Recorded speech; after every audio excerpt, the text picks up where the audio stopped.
Nyakorom gajuan kamora mintiere oseromo kanyo sa 7 mar odiochieng'. Odiochieng' maber chieng' tarik 20 dwe mar 9 higa mar 2023. Geno mara ni dhi nyime gi odiochiengi e yo makare.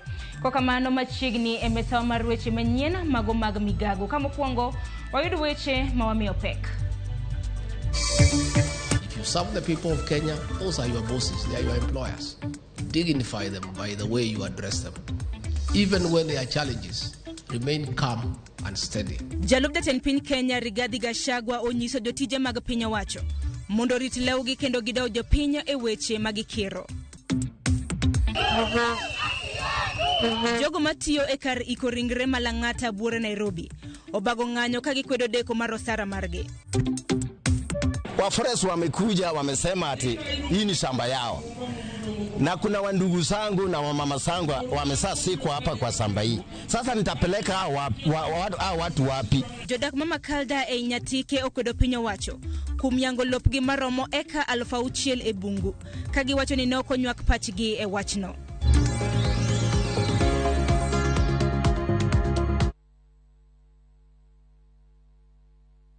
Nyakorom gajuan kamora mintiere machiegni e wechegi yonero ma adimba ka bende gisani kinde thuolo mano mar sa 1 abro bedo kami wechegi kod kuku marge.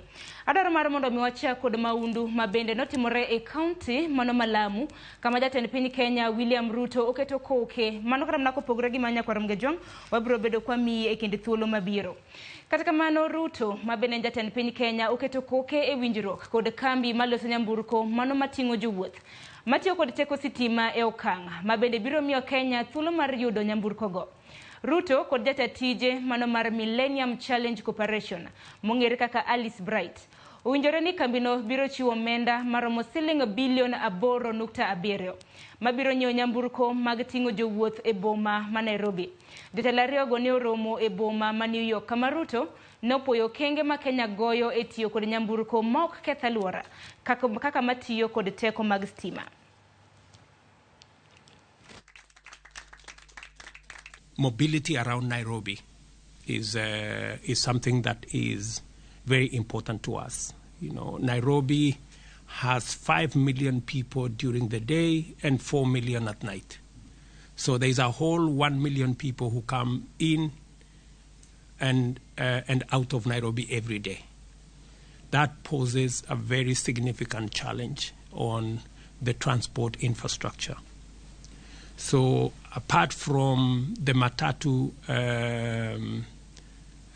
transport system, the mass bus transport system is a very important component. I think already a lot of work has gone into getting the bus lanes already. So this threshold will give us the ability to conclude that process so that we can move people in and out of Nairobi much more easily. Kopogore gi mano jalub jatend piny Kenya Rigathi Gachagua jiwo jotij sirikal mondo chiw luor ne jo Kenya sama giwuoyo kuom chandruoge ma jo Kenya kalie. Kolose chokruok manobagi e magawa moro e county ma Mombasa. Gachagua nolero ni jo Kenya owinjore omi luor kendo winjgi kinde duto kamoloyo to kindegi ma jo piny yudo pek kaluwore kod nengo ngima. Omedo ni jotije duto mag sirikal mondo orit lewgi kinde ka kinde kuom kaka giwuoyo gi jopiny ka bende jotelo nyaka bed moikore e nyagore kod pek moramora ma bende giromo godo. And I want to encourage all of us who are given the privilege to serve to do so with passion and commitment for the Kenyan people, for the African people. Again, and as I said on Sunday, those of us who have been given the privilege to serve, do so with humility. Have empathy with the people that you take care of. Respect those under you. Address them with respect and decorum. It costs you nothing. Nothing, absolutely nothing. Because people are people. So those of us who are here who lead this or that organization, those placed under your care, please treat them with respect and dignity. If you serve the people of Kenya, those are your bosses, they are your employers. Dignify them by the way you address them. Even when there are challenges, remain calm and steady and address problems in a humane and humble manner so that those who are victims of that challenge can feel understood and empathized. That is the hallmark of leadership. Nyakoram gajuang kamiti marod bura mamalo marango weche mag budget. Gisani orado mar bilo wach kodogai mar budget magawa moro e boma ma Mombasa. Romono en mar goyo kogno okenge mosego eketo tim e budget mahigani. Gisani nyakoram gajuang wadhi achiel kachiel nyaka county mano ma Mombasa kama bende hadaro tudragi nyawadwa Joja oko mar mondo mi omiwa matut madhi nyime e romo makamano. Joja oko nyakoram gajuang hadhi bedo ka tudore godo e yor ong'we yamo. Koka mana oko kinyalo mana winja amosi ni misawa. Nyaka gisani romo market kod mano oschopo kanye.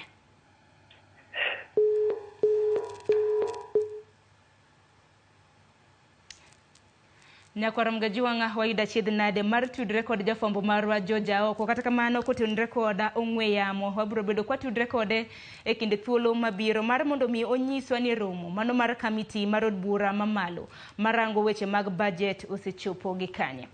Kopogore gi mano, piny owacho okwayo jopuonj mondo ne ni penj madongo mag klas 8, klas 12 kod mano mar KPSEA mibiro tim e giko mar higani otim e yo makare. Kogolo siem ni nyathi moro amora koyudi ni okwalo penj tibiro kawnegi okang' mano mar chik. Jagoro mongirore e migawo mar somo Bello Kipsang wacho ni jonyuol osewito geno kod chenro mano mar tayo penj madongo e pachoka. Kalure kod kuom mag penj masik timore e kinde mag penj. Kipsang nowacho wechegi odhiambo manyoro kanoromo kod apisas mago mag somo kadhowadh nam chumbi mane skul sekondar ma yawuoyi Mashimo Latewa. Kipsang bende luwo ni migawo mar somo oseketo kenge madwarore mar neno ni penjgo otim e yo makare.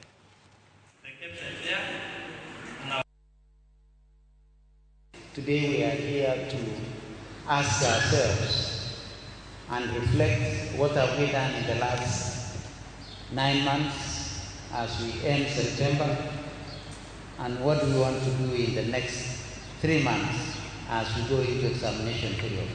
Trust deficit, we must deal with it. So that just like we trust our doctors in their theaters, that they will open you up and they will see you in and you will walk out of the hospital, it's the same way that we shall be trusted as teachers, that we can bring an examination, the kids will do the exam, we shall collect it, either mark it ourselves or take it to the next level of mark. So what is it that is making the society not trust us in just making an assessment of what we have been teaching our children, either for the last 8 years, the last 6 years, or the last 4 years?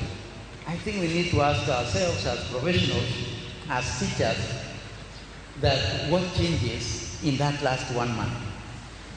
That we have to look for our colleagues in the security sector to hang around so that we can do our exams and so that people will believe that the examination is safe.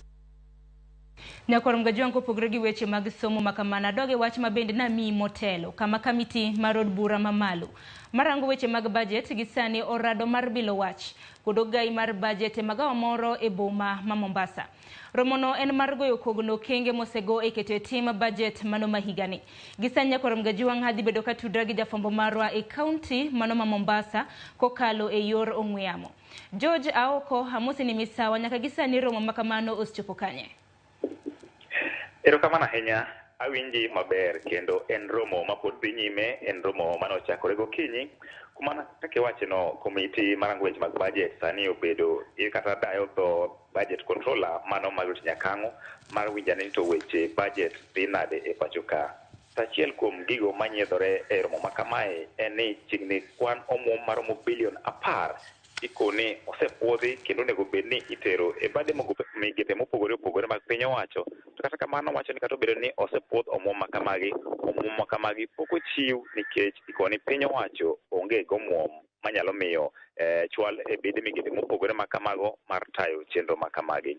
Achiel kuom gigo magikoni onego ng'iye matut en ni pesa ma piny Kenya holo kowuok e pinje maoko bende gitiyo e yo makare to chutho e kelo chenro mag dongruok. Nimar ikoni sani ende king'iyo chenro mag dongruok chal ni dok piny kipimo kod higni mosekalo, pesa matiyo e dongruok tin moloyo pesa matiyo e chenro mopogore opogore. Achiel kuom gigo ma bende giwacho ni kaber to onego piny owacho ng'iye matut en ni wuodhi madhi e pinje maoko makelo jotelo mopogore opogore odwa bedo mang'eny ahinya, kendo kwan omwom matiyo ne jotelo madhi e pinje maoko chenro mopogore odwa bede mang'eny. Koro magi mana moko kuom paro magikoni piny owacho onego ketie maino kendo ng'iyane matut ni to ere kaka inyalo duok chien kwan omwom mitiyo kata expenditures to chutho kaluwore gi gope ma piny Kenya osebedo ka holo. Nyaka sani gikone Kenya kuma koro nitiere ni kiwango mar pesa mantiere king'iyo gi kiwango mar dongruok monego bed ni itimo, iyudo ka dongruok sani tin ka kwan maduong' dhi ne gik machalo kaka osara michulo jotelo to gi mago michulo jotije mag piny owacho. En romo ma pod dhi nyime kaendi kendo pod jood bura kata jogo manie kamati mar weche mag omenda pod dhi nyime gi dayo dho control of budget mamedo lero kaka weche dhi to chutho korka gigo motenore gi weche mag omwom madhi nyime e pacho ka. Koro waluwo wachni kendo en romo pod dhi nyime, wabro medo lero ne jawinjo marwa mar Ramogi TV kaka weche medo tuch kowuok e kaunti ma Mombasa ka. Erokamano. Kok manya kwarom gajiwanga Georgia oko luonwa sigana makamano obro bedo komiwa kuku mare e weche magwa manyiena mabiro. Kopogore gi manya kwarom gajiwanga tiri nyaka kaunti mano ma Nairobi. Jotije mag kar iko ringre malang'ata otimo ng'anyo kaluwore kod deko mar chwalo negi osachgi. Nochuno bila mar bayogi gi iro malungo wang'. Mano mar keyo jotijego mabende nomoko mach e kar iko ringre malang'ata. Gisanya kwarom gajiwanga jagoro mano mar kaunti ma Nairobi loso gisani waunjani na gimo wacho kotende kod ng'anyo maket kod mano. And so thank you so much. I look forward to be interacting with you, not only when there's distress, but even when we have that are positive stories for our city. I was hoping you'll ask me or you'll mention that the 2,500 environmental support staff we onboarded are doing tremendous work in the sub-counties. They're opening the drains, they're clearing garbage, which then is collected by the trucks and taken to Dandora. And I believe this will really go a long way in helping us to be prepared for the El Nino rains. Tomorrow we will be touring around the city with the representatives of the Ministry of Works to also look at areas which have challenges in terms of safety of structures, so that we just make sure by the time the rains come, as a city we are well prepared, so that we have minimum destruction and loss of lives when the excessive rains come. So thank you so much.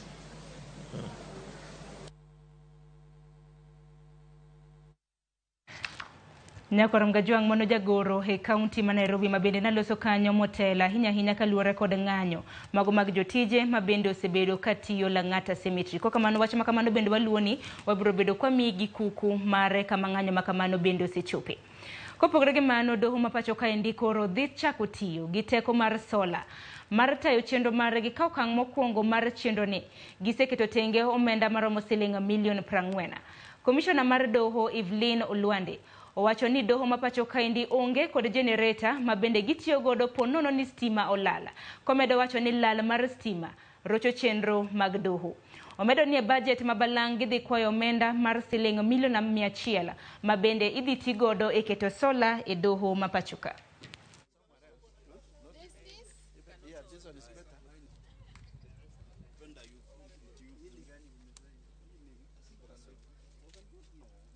This month, we've had a decongestion exercise by the Community Service Secretariat. And there was a decongestion exercise where we had more than 100 prisoners placed on probation this year. And 74 committed on community service orders in various parts of the country. And this is a big milestone because it helps in the decongestion of our facility. We had set about 40 million in this financial year's budget to have solar, to power the courts around the country with solar. And we have also made, we are making plans for the supplementary to ask for about 100 million. But generally, as a commission, the committee of the commission has made the resolve that we should move away from generators to clean energy. So that is the intention. And in order to make it faster, to expedite it, and to make it more efficient, we are seeking funds and devolving the procurement of the equipment to the individual courts to be able to source for. Nyakor mgajonko pogregi weche maluoro doho atiri nyake weche matimore county ma Migori. Jodake sub county manyatike owuok tung mosuo kod piny owacho bang' bad migao mar aluora kotelne kod Soipan Tuya chapo oboke mar sirikal ni maromo eka 6,000 e kar chung'od burano kor idhi lok yiena kata idhi loki bungu mar pidho yiena. Okang' makamano oweyo kama loyo jodak 20,000 dhi dong' kaonge kata mna kar dak kata odoko ni moko kuomgi osedak kanyo kuom thuolo ma hew higni 65. Aluora ma sirikal chano dariji gin kaka Makalda, Mikei e kinda mamoko ka apise mathoth mag sirikal kod okamago mag tiegruok moriwo Polytechnic kod mbalariany Marungo bade ma Makalda bede dhi kalo midhiero makamano. Some places like Rongo, Kuria, those places are registered lands. But because this place has never been registered, they are taking advantage of this land being not registered to anyone, ignoring that even some people who are living there to take that advantage to come here. Because even right now as we speak, they have brought a Chinese here, doing mining straight away. Even if you can tour around this bush, you'll find a camp there. Built, and there's a road, a big road that is made to that place. To the forested area. To the forest area, whatever they call the forest area. So if it is a forest, is that really the purpose of forest? Yeah? Do they come up with making here a forest, calling this place a forest in order to do their own things? Naomba sana wenye wamekuja hapa wanasema ati hapa Usiri kuna forest. Baba yangu samani alifanya na wasungu. Alipofanya na wasungu akawacha yeye hapa. Jina lake alikuwa anaitwa Joseph Nyadiera. Sasa kitu ambayo nilishangaza sana, wa forest wamekuja wamesema ati hii ni shamba yao. Na kuna wandugu zangu na wamama zangu wamesaa siku hapa kwa shamba hii. Sasa mimi nimebaki na wandugu zangu na wajikuu ya baba zangu. Sasa nitapeleka watu wapi? Kwa woke county ma Migori hatiri nyake weche matimore county ma Homa Bay. Jopiny ma woke gweng' ma Matara e Gwasi Central Location e kar chung'od bura ma Suba South ma osebedo ka chandore ne pi. Koro nyalo buonjo bang' sirikal mamalo chako chenro mar kunyo pi maler e gweng'no. Chenro mar pigno motisi ni Matara Community Water Project otere gweng'no kaluwore kod ywak ma jopiny osebedo godo. Mano kotende kod midhiero mar pi ma bende giseneno kuom thuolo mar higni mokalo. Kotiek gedo mare pigno biro konyo jopiny manie miere moingo 2,000 mane gweng' ma Matara kod aluora mare. Ka jopuonjre manie skund primar ma God Bura kod skund sekondar ma God Bura bende biro konyore gi pi makamano. Ne wawuotho kwa kana mochiw sa 10 ka wadhi e nam mondo wayud pi. Koro gi sani to Nyasaye osekelonwa pi, wang'eni weche mag Suba is one of the areas where we have the triple threat being very serious, the triple threat of child pregnancy, early marriage, and new HIV/AIDS infections. And the search for water is one of the areas that the perpetrators of such heinous acts take advantage of, because our little girls have had to travel long distances in search of water, and that is when they get exposed to these dangerous perpetrators of child pregnancy, early marriage, and the spread of HIV and AIDS. So this project is going to go a long way in alleviating that particular problem in this area. Uneno ka ntiere pap kachacha kung'iyo mwalo en kuma ji pure. Koro ka waselose ma waneno ka pi oter kech wan gi dispensary ka idhi tere, wan gi skunde ariyo ka muneno Godbura Primary, Godbura Secondary. To gi community moluoro wa kaendi miluongo ni Matara. Gite gidhi yudo pi. Kendo waneno ni pigni endi projection mare en ni odhi serve ji madirom 2,000 gi wiye. Nyakoram Gajwang gi chenro mar chwalo pi e gwenge mag Suba e kaunti ma Homa Bay bende madwaro kelo wa yweyo mokwongo aneno kanyo ka sa oseringo dakika 21 tok sa 7 mar odiechieng' mana ka pile imedo chwalonwa ote ineno wa kintiere gwenge makamage kata mna chenro mano mar migago iyudo kintiere gweng' mane ioronwa ote lai magwa magote machoka 3:600 mbui mar Facebook YouTube bende aneno ka wantiere achiel kachiel yena mar mondo mi akaw yo matin abiro gi mathoth e okanga mar ariyo.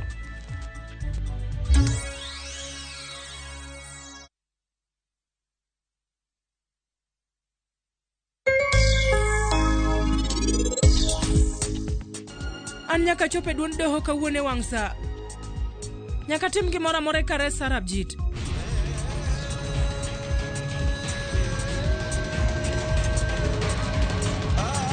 For KPLC tokens, Bela charges only on Airtel Money. Dial *334#. Select Lipana Airtel Pay Bill, then select KPLC.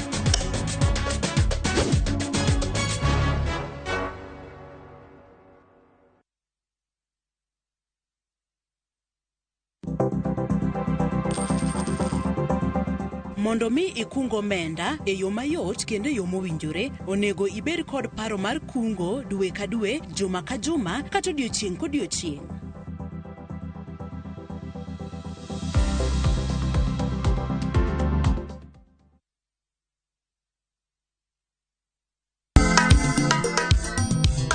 Ma e chenro makelo ni danji malie.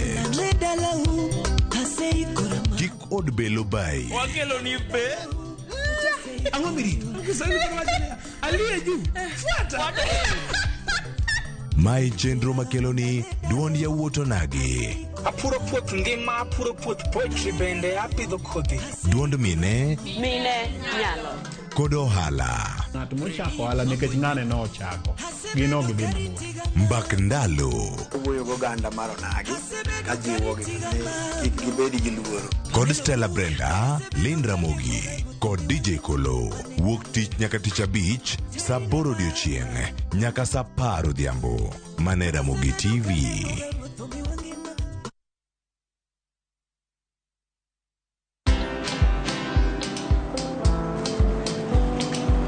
Niaje? Ni kama unashangaa kwa nini naangalia simu with so much focus eh? Usishangae sana. Nimekuwa ndani ya story kabisa. Ni kama ile hali ya juzi. Ni kama nilikuwa hapo iki happen. And when this new market was being opened, ni kama nilikuwa hapo tu. Hata vile local tourists for a special rate at the coast, I was there. And when this new road was being commissioned, I was right there. Na hata wewe, unaweza kuwa ndani ya story wherever you are. Just download Citizen Digital. Stay informed on all the news and events as they happen across the country, the continent, and the world at large. Download Citizen Digital, Kenya's #1 news app.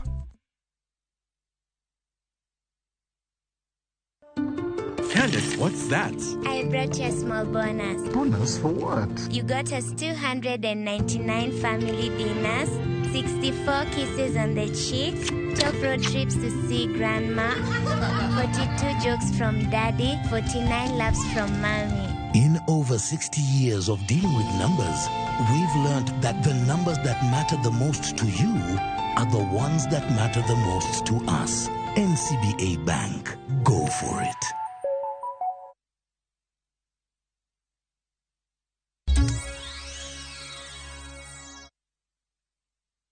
Nyakoram Gajonka mora mintiere machiegni okang' mar ariyo wadhi nyime gi weche manyien mag migago. Chula mar Osinga en achiel kuom kuonde mayuayo jolimbe e kaunti ma Homa Bay. En chula manigi chula machielo e iye mayuayo jolimbe machopo neno winy mafuyo kanyakla kod mago manie i pi. Historia mar chula mar Osinga en mane? Machigni kod pi ma okwe e nam Lolwe, gwenge mar Osinga, kaunti ma Homa Bay.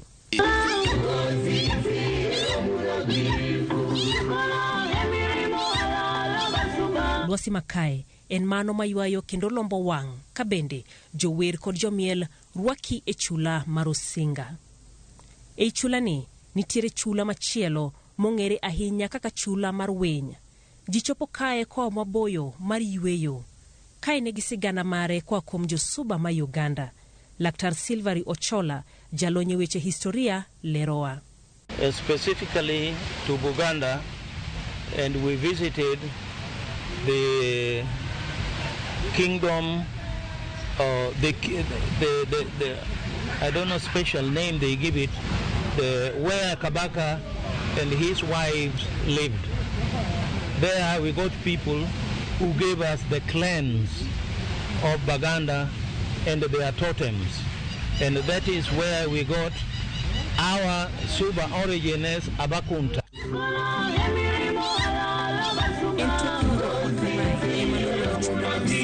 Mano mar Winy kata Birds Island.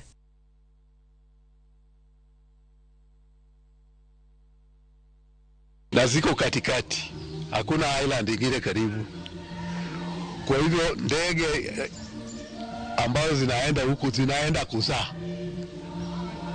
Hakuna mtu naweza kudisturb hao. Na bila nafikiri ndio sauri ndege iko. Siganani marjo abasuba koro ogolo thuolo mar chula mar Osinga bedo kama welo ohero. Kowo kuom winygi mabeyo beyo maloso lwasi ni kendo miyo pinam golo rangi makamai.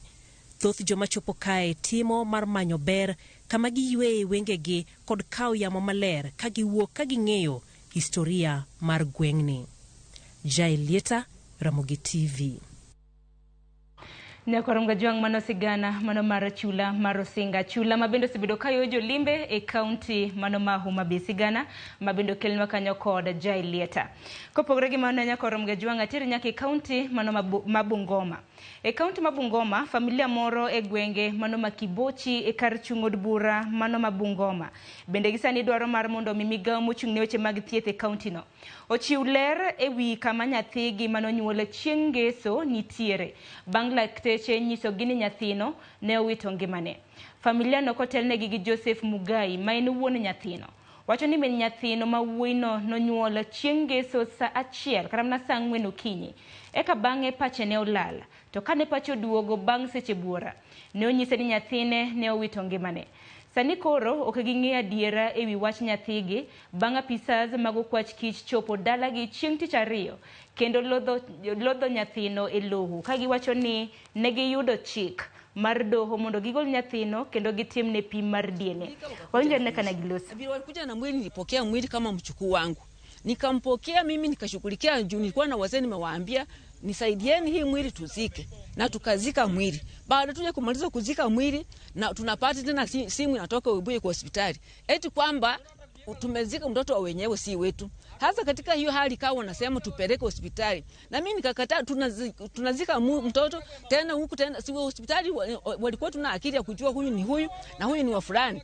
Wenye wamefika hapo wametueleza wametoka kotini, wamepewa court order na Webuye. So sijui ni ukweli ama ni uongo. Juu stakabadhi niko nayo sijaona pahali popote penye inaonyesha kama kuna hii mwelekeo yao. Juu nimekaa nikimuuza maswali sana, sijaona akinieleza vizuri. Kile serikali inatunga ni sheria za UHC, CHVs na kadhalika. Tumeomba serikali ihakikishe ya county wale CHVs jinsi tulikubaliana waanze kulipwa wakati unaostahili. Wale casuals ambao wako, kuna wale ambao pesa zimechelewa, walipwe mshahara wao mapema ili kikosi chote cha huduma ya afya wawe wacheshi, wawe na furaha, watibu watu wetu na Bungoma isonge mbele. Nyakorom gajuang ni manageno marwa ni familia no biro bedo kaka yudo ratichgi kaluwore kod nyathigi mabende notho. Kopogore gi mano, jatend migawo mochung'ne arita kwe Kithure Kindiki ogolo siem mondo chiwo boke mapachoka ne wakeini mawuok e pinje maoko motedo ne chuo mapachoka. Milome mochiw gi Kindiki biro tok seyo kowuok kuom jodak mamoko e kaunti ma Busia mawacho ni min utegi mawuok e piny Uganda osebedo ka yudo achiedh nade mathoth e lwet obila kaluwore gi koso boke mapachoka. Wawinjana. Jatend migao mochung' ne rita kwe Kithure Kindiki noyango magi e gwenge ma Amukura e kinde mano ya wayanga kar chung'od bura Mateso Central mantiere e county ma Busia.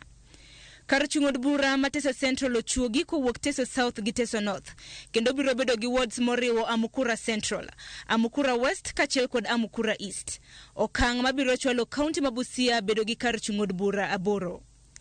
Kindiki wacho ni dwaro makamano biro kelo chenro mag piny owacho machiegni gi jopiny koriwo kepo mag oboke mopogore opogore. Vile nikiwa hapa leo katika hii kuleta sub-county mpya ni kuleta maendeleo karibu na wananchi na huduma. Watu wote ambao wameolewa hapa Kenya na inadhibitisha kupitia machifu wetu na assistant chiefs na viongozi ya kwamba wameolewa hapa Kenya, wameishi hapa Kenya, wapate vitambulisho vyao.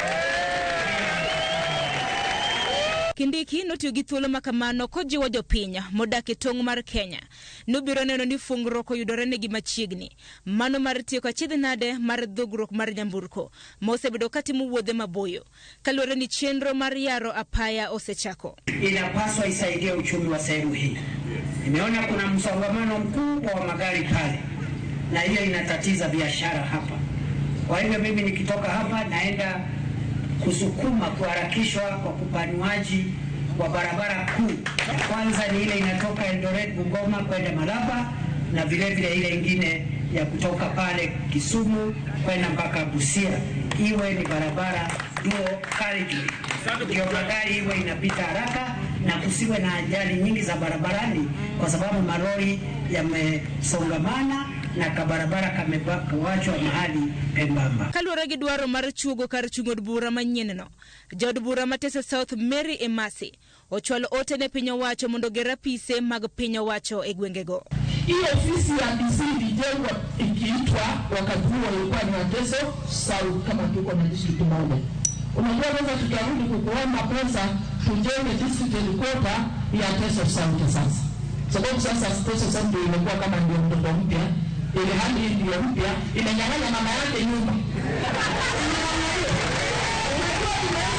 Tupeleka huko ombi letu tuambie kwa register inaonyesha Teso South imeshajengwa.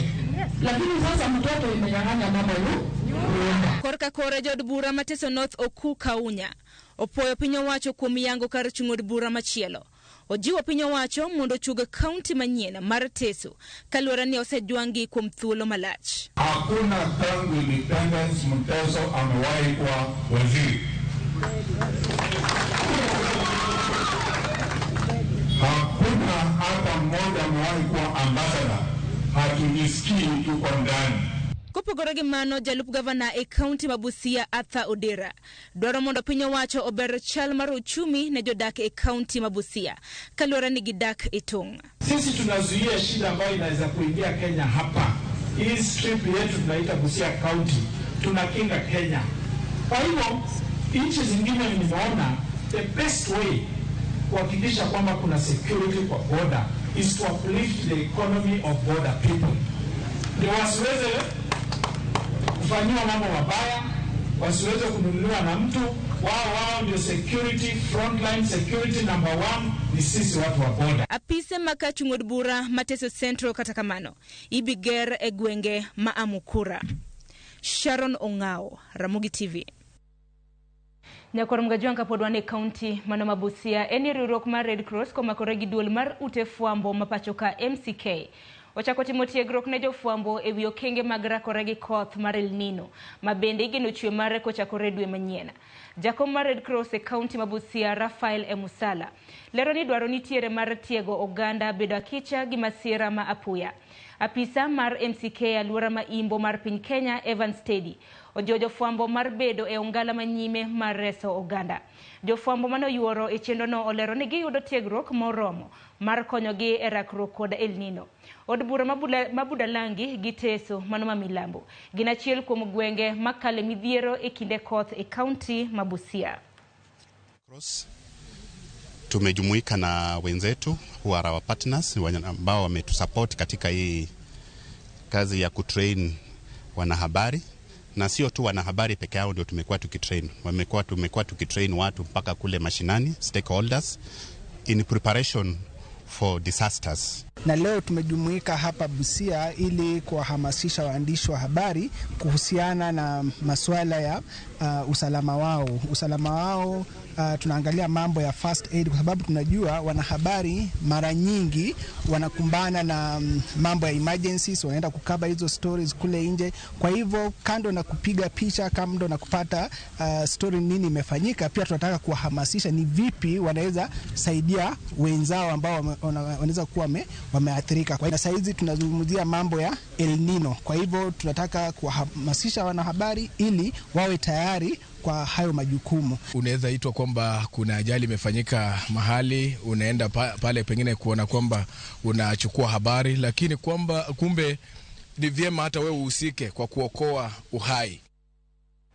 Jotenjore matatu maluanda kore kwayo mar mondo mioket chenro mabiro miyo jotich mago mag matatu obed kod ngima maber kagiwuoyo e boma maluanda. Moko kuom jore matatu ne oyango ni gisebedo kagidak e ngima mar dhier koda bedo maonge gi winjruok ka giywak ni gionge kod jala manyalo riwo gi lwedo e seche magilwar e lwet obila. Jorembogo koro ywak ni ohala mar uso yedhe mamero ji e tesenno osemiyo tijgi okethore. Tumejitolea kwa hii sekta matatu na ni changamoto mingi tunazipitia. Kwanza kabisa tumekuwa na uchaguzi na tuliamua uchaguzi ufanyike kwa sababu hatukuwa tunaelewa viongozi wetu ni wapi. Tukipata shida ni nani atatusaidia, nani anaweza kutushikilia mahali fulani. Tukipata shida kama hii ya kushikwa, tunakimbilia mtu mwenye tunajua huyu atatusaidia. Tunataka mtu akiingia kwa stage ajulikane ameingia namna gani, kwa sababu sasa stage wateja wako hawajulikani. Hata mtu akifanya makosa ukiuliza umetoka wapi hawezi jua. Hiyo ndio nataka ofisi ifanye. Tumechagua hiyo ofisi, kitu ya kwanza itusaidie, ituunganishe, sababu sisi watu wenye wanafanya sekta ya matatu tulikuwa tumegawanyika, hatuna umoja. Unapata tunapigana stage, tunatukana abiria, wengine wanaibia abiria mzigo zao. Sasa tunataka hii ofisi itenge masharti na msimamo, ukipatikana na makosa kama hiyo ujue vile utaondolewa. Saizi tuko na sheria ambayo tunaanza kuweka. Nimechagua vitengo mbalimbali, kuna kitengo ya security, kuna kitengo ile ambayo inaitwa disciplinary committee. Hao watu wakipatikana watakuwa wanapelekwa kwa hiyo vitengo kwa ajili ya kurekebishwa, kwa ndipo tuboreshe hii sekta yetu ya matatu. Sisi ambao tumechaguliwa tutachukua hatua ya kwanza, na kwa mtu akiingia hapa tutakuwa tunafuatia kujua mtu ametoka wapi na nini ambacho kimemfanya atoke mahali penye ametoka ndio akaingia hapa Luanda. Nyakwaram gajuang uduchi makawuono chenro marwa mar ngejo thumbewa mano mar nge gwengewa terowa nyaka e gwenga marabuore county ma Kisumu. Rabuor nyinge no chakore nade. Jafombo marwa Millicent Adhiambo kolonwa wachno.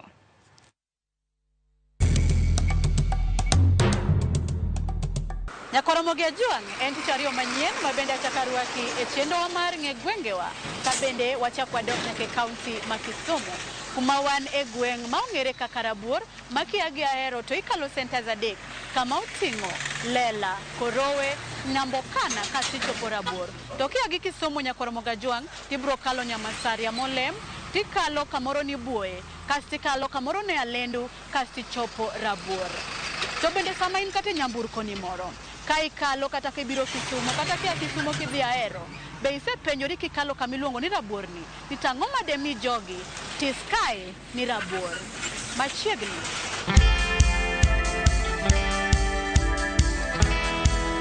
Pach jogweng chalo nade ewi nonro mar nying mar kardagni ma ong'ere kaka Rabuor. Gima miluongo Rabuor ni Rabuor, apani ni jaduong' ne nitie ka mane iluongo ni Abuor.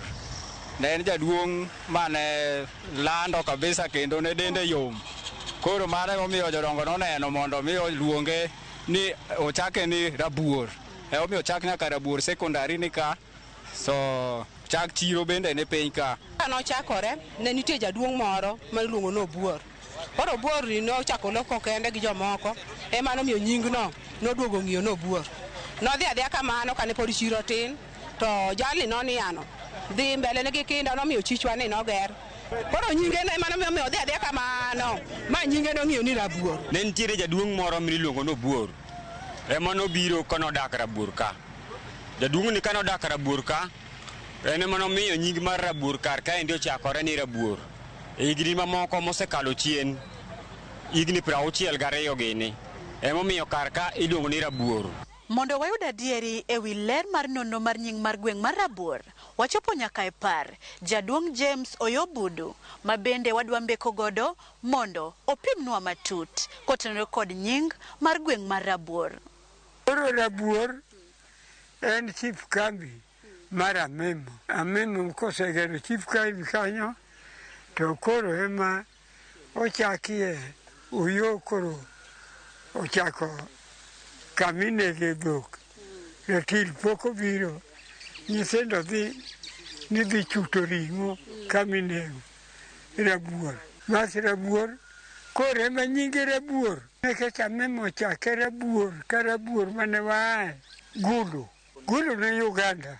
Ung'e ni Rabuor ema wapogore. Kech kwapogore, joka Ramogi Ojwang' gin ji. Koro ema ka Ramogi ni nene tho nego, to we chiege gi ich, to nyathi ma wuon owe ich iluongo ni Ojwang', Ramogi Ojwang'. Ramogi Ojwang' ni ka koro duogo to bet got miluongo ni Rabuor mo. Koro mano ema koro ni bi Rabuor. Rabuor nochake ka Rabuor mane wapogore kwa Gulu. Kora Amemo chake ni Rabuor. Bang' winjo nonro ewi nying mar gweng'ni mar Rabuor, ere kaka kar dagni osedongore? Rabuor kochako dongo gi e chiro. Ma chiro kama ne nitiere no, ne nitiere hotel ei Rabuor chiro, mane iluongo ni Otendo Ogalo Kawaure. Kanye kama ne jodongo ne budhe kama dhe chai kod mandas mar keto mbwa. Ae then oger gimoro kanyo ni kumbni mar dhok. Kumbni mar dhok no en kama nikete piende mag dhok. Eka masin ochako dugo guru kanyo gi jaduong' miluongo ni Alekia. Umb Rabuor landore gi gima ka ng'ato biro e Rabuor ka kata kapono donjo. Wanyalo ng'ise supermarket, monyalo dhi to ng'iewe gire moro modwaro to wuok odhi. Ae then wan kod masin mar michele. Mwanyalo ng'iso ng'ato ni masin mar michele ni kata cha, kikayo michendi Kabonyo, kata kayo michendi loka koni, kata yo Ahero, tinyalo biro Rabuor, tirego michendi gi kanyo kia Kabonyo, mok ni wuok dhi Ahero. Sikul otieno yo ni kanyo. DC bende nitie, ofis DC nitie. Nyaka ka polis nitie, maka wacho nitie area waka. To omiwa thuolo mar go simo ne sirikal mar Rabuor. Rabuor omedore kata ji ng'eny. Chiro be ni piny kanyo ji dhiye, lakini ei malo kar sirikal ka Rabuor omedore molo kaka ne chon. Chon ne en kambi kende mar barasa chief, ka chief orumo to irito nyaka wuok tiche ka ji dhiye barasa. Rabuor ka ong'e kaka kar jo jamni ong'ere kaka jo Kabondo bende waro ka ong'e ni Rabuor chich Kabondo, ma Kabondo lore, ma kama wantie ni wang'ere malich ni mon Kabondo. E kinde ma koro wantie sane ni wasechorore e bwo Rabuor ka nikech nying mane wayudo no. Wachorore ko gohala mwaloko matindo tindo go eko e chichwa kanyo. E kinde machon cha supermarket no winja nyithindwa ne winja supermarket, tinde waneno supermarket. Koro miyo kinde ma kamagi to waneno ni dongruok mar Rabuor osechorore mbele. To kata obedo ni jodak kwano dongruok achiel ariyo adek magisebedo ka gineno e alwora ni, kwayo magin godo to gin mage. Security mar Rabuor ka to kosedhi maber ahinya, nikech kwa chiro to kok yudo japeng mimako ri godo, tibo yudo nyathi matin mo nyaka ang' thalwi go jala. Koro miyo kar security to waywak. Gimed ketonwa teche yore ma madhi e reserve go eko mondo kielwa ta manyalo menyonwa yo kuma wadhiye. Miwa nyaka hospital ka moketwa nyaka wards moko e ige matino tindo, pod wan kod rem e ige kuonde go. Wadwaro mondo mikelo dakteche modong' nikech enwang'o kaporo ng'ato tuo lake ramo ni nyako dhi mana Rasia. Ng'ato tuo ni dwano ng'adne kata mana lim ni nyako dhi mana Kisumu. To wan kar kaendi to wan go hospital ka gi bimonego konywa. Mana kamano nyakor mogaji wang'ero kamano kuom bedo koda e chendo ni mar ng'egwenge wa kuma ne anono ni e gweng' mar Rabuor ma bende sani kata koponi ilimo dala mar Kisumu tikalo kamoro ma ineno kondik ni Rabuor ting'eyo nonro mare kendo ing'eyo ni nochakore nade to osedhach e yo machalo nade. Ka ok kamano oriti masani warom juma manyien. Nyinga Millicent Adhiambo.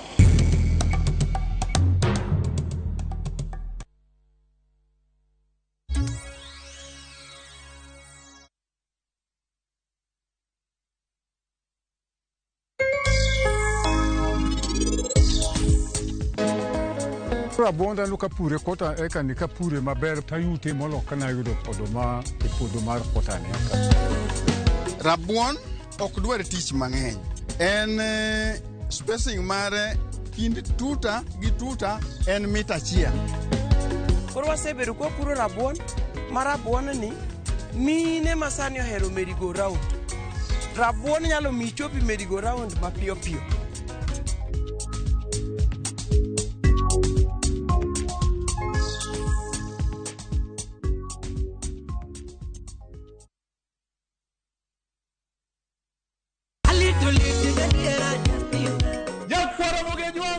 Chiegni e show mamit maratari ma iluongo ni Ramogi Night wakelo go Teacher Beach ka Teacher Beach seche machal kama. Ka in jahera mar luo benga kata ajawa wakelo ni ngolo mobedo piny mayueyo mana mo. Lungani kolo instrumental kaberni be inyalo lungani Boy Handsome Within and Without. Boy Handsome moment away aroji bed and breakfast sama pekni tilungani ngenja the entertainer. Kaka pile nya para mogejo wacho ni kete manaka. Ramogi Night, Teacher Beach ka Teacher Beach, Sangwen Otieno.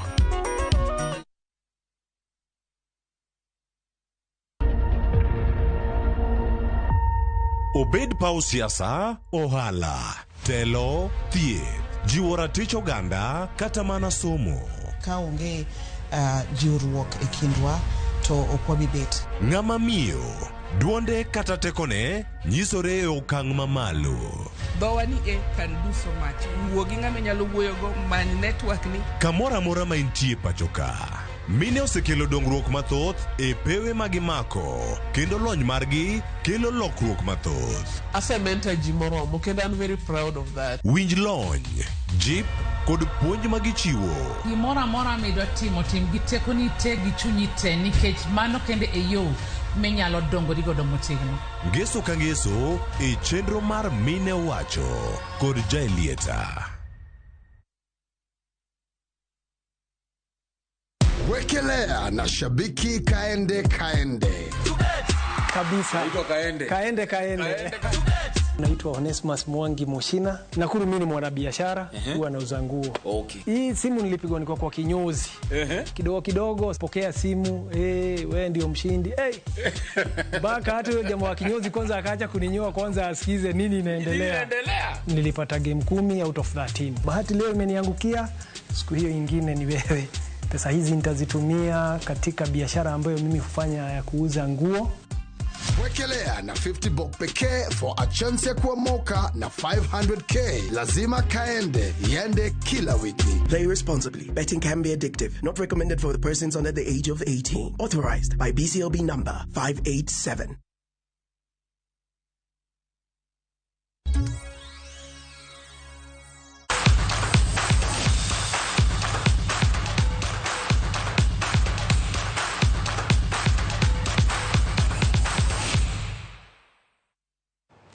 Nyakora mgaji wangi sani korarwa kini machiegni emesa wa marka weche.